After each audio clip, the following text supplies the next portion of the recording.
Guys, let's make yummy oats, peanuts, and honey for my babies.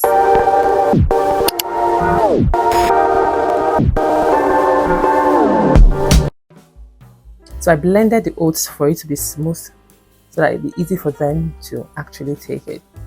I added the oats, about 5 spoons, into the pot, then blended granules or peanuts as you may call it. I don't buy peanut butter, I just blend it until it's smooth. So you pour in the water and mix it up until the peanut has dissolved fully into the pot. And then once it dissolves like this, you turn on the heat and just keep stirring. Don't stop so that it doesn't create any lumps. And if there's any lumps, just keep stirring until it's perfectly smooth.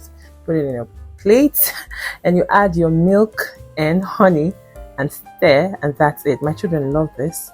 They rejected every other baby food except this, and this is perfect for weight gain.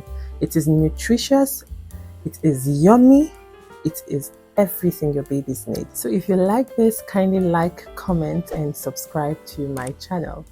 And I'm really grateful for you. Thank you guys. See you on my next one. Bye.